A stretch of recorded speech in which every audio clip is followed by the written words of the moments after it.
یہ موضوع کس قدر اہم ہے اس کو اچھی طرح سمجھ لیجیے. دیکھیے نیکی کا تصور صحیح ہونا کس قدر اہم ہے، اس کی اہمیت کو آپ یوں سمجھیے کہ جو بھی تصور نیکی کا کسی کے سامنے ہوگا وہ اسی پر عمل کرے گا. اگر کوئی محدود سا تصور ہے اس کے ہاں نیکی محدود درجے میں رہے گی، کوئی سطحی سا تصور ہے اس کے ہاں نیکی وہ سطحی رہے گی.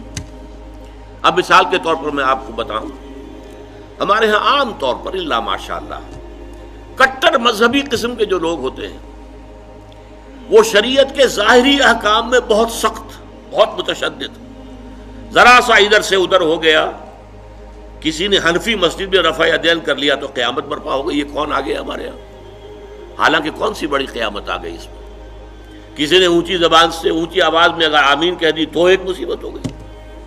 تو ان چیزوں میں تو بڑے جازم، بڑے پختہ اس پہ جھگڑے کریں گے، مناظرے کریں گے، لیکن عام طور پر دیکھا گیا ہے دل کے کٹھور سخت دل، عام طور پر دیکھا گیا ہے کہ ان میں وہ رقت قلب نہیں ہوتی، انسانی ہمدردی نہیں ہوتی. اس سے بھی آگے معاملات کا ہیر پھیر ہوتا ہے، چھوٹی چھوٹی باتوں پر جھگڑ رہے ہیں شریعت کی، اور سودی کاروبار ڈٹ کر رہے ہیں، کوئی پرواہ نہیں.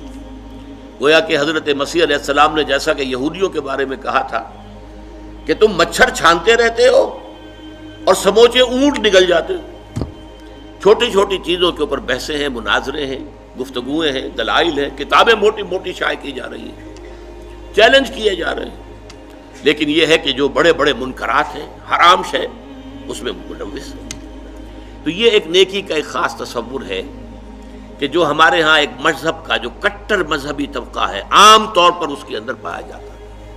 اور اسی کا رد عمل ہے کہ ہمارے ہاں کا نوجوان طبقہ جو ہے، ظاہر بات ہے کہ نوجوان حساس ہوتے ہیں، بلکہ ایسے لوگوں کی اپنی اولادیں جو ہیں ان میں ایک رد عمل پیدا ہو جاتا ہے، اس لیے کہ ان سے چھپا نہیں ہوتا اپنے باپ کا کردار کہ یہ نیکی کے کس تصور پر عمل پیرا ہے، اس کا کردار حقیقتاً کیا ہے. اس میں ہمدردی جو ہے نوع انسان کی نام کو موجود نہیں، کسی کو تکلیف میں دیکھ کر اس کا دل جو ہے دکھتا نہیں، اس کا ہاتھ اپنی جیب کی طرف نہیں جاتا کسی بھوکے کو دیکھ کر.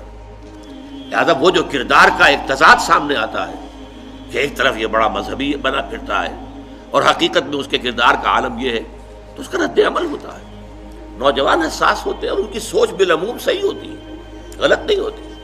یہ دوسری بات ہے کہ رد عمل میں انسان دوسری انتہا کو نکل جائے.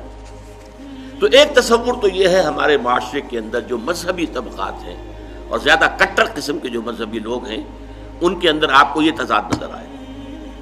اس کا بالکل برعکس معاملہ ہے ہمارے ہاں کا جو لبرل طبقہ ہے، وکلاء ہیں، ڈاکٹرز ہیں، تعلیم یافتہ لوگ ہیں، ایجوکیٹڈ ایلیٹ ہے، پروفیشنلز ہیں. ان سے آپ کو ایسی باتیں سننے کو ملیں گی کہ جناب نماز روزہ تو انسان کا انفرادی فعل ہے، کوئی کرے نہ کرے، ہاں جھوٹ نہیں بولنا چاہیے، ایفاء عہد ہونا چاہیے، کسی کو دھوکہ نہیں دینا چاہیے. یہ بالکل برعکس کہ معاملات انسانی کے اندر اپنا فرض ادا کرنا چاہیے.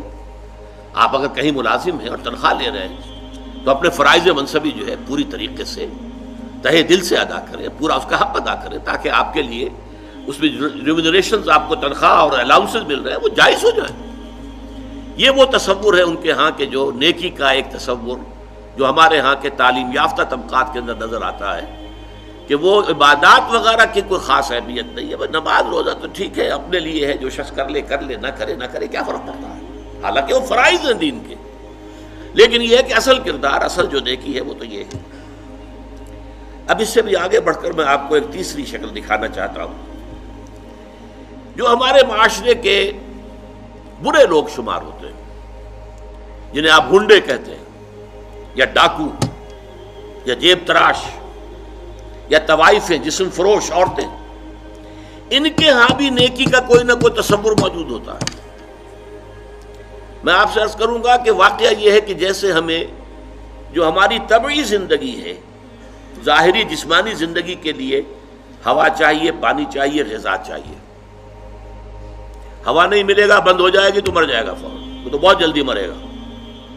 پانی نہیں ملے گا تو چند دن شاید جھیل جائے، مرے گا. کھانا نہیں ملے گا تو شاید چند زیادہ دن جھیل جائے لیکن پھر مرے گا. تو جیسے ہماری اس زندگی کے لیے، جسمانی زندگی کے لیے، حیات جسمانی کے لیے ہوا، پانی، غذا لازم ہے، اسی طرح انسان کی باطنی زندگی کے لیے ایک لازمی شے یہ ہے کہ وہ اپنے ضمیر کو مطمئن کرے کہ اگرچہ میں بہت برا آدمی ہوں، میں بہت برا آدمی ہوں، میرا یہ کام غلط ہے، میرا یہ لیکن میں فلاں نیکی بھی تو کرتا ہوں نا، وہ نیکی کے کسی نہ کسی تصور کو، تاکہ اپنے ضمیر کو مطمئن کرے۔ ضمیر کی خلش جو ہے وہ در حقیقت اس کو چین نہیں لینے دے گی جب تک کہ وہ اپنے ضمیر کی خلش کو مٹانے کے لیے کہ میں برا ہوں، ٹھیک ہے، میں ڈاکو ہوں، لیکن دیکھو میں یتیموں کی پرورش کرتا ہوں، میں تو ان لوگوں کے ہاں ڈاکہ ڈالتا ہوں نا جنہوں نے دولت کے انبار جمع کر لیے، حرام خوری کے ذریعے سے لوگوں کا خون چوسا ہے، ان سیٹھوں نے، ان کارخانے داروں نے غریب مزدوروں کے خون سے اپنے یہ محل تعمیر کیے، ہم ڈاکہ وہاں ڈالتے ہیں۔ اور یہ معلوم آپ نے سنا ہوگا، یہ کہانیاں ہیں کہ اپنے اپنے علاقوں کے یہ ڈاکو لوگ جو بڑے مشہور ہوئے ہیں ڈاکو، وہ اپنے اپنے علاقوں کے بیواؤں کے سرپرست، یتیموں کے سرپرست، وہاں خیر کے کام کرنے والے، تاکہ وہ اپنے ضمیر کو مطمئن کریں کہ ہمارے ہاں اگر یہ ہے تو یہ بھی ہے، آخر ہم نے نیکی کا ایک بندوبست تو کیا ہوا ہے نا۔ اس طرح جیب تراش آپ کو مل جائے گا۔ ان کے ہاں بھی ایک رولز آف کانڈکٹ ہیں۔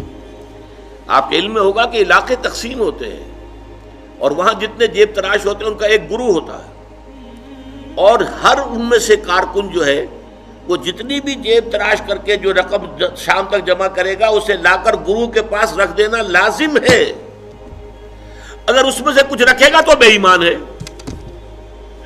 یعنی جہاں تک جیب تراشی کا تعلق ہے اس میں بے ایمانی کا کوئی تعلق نہیں۔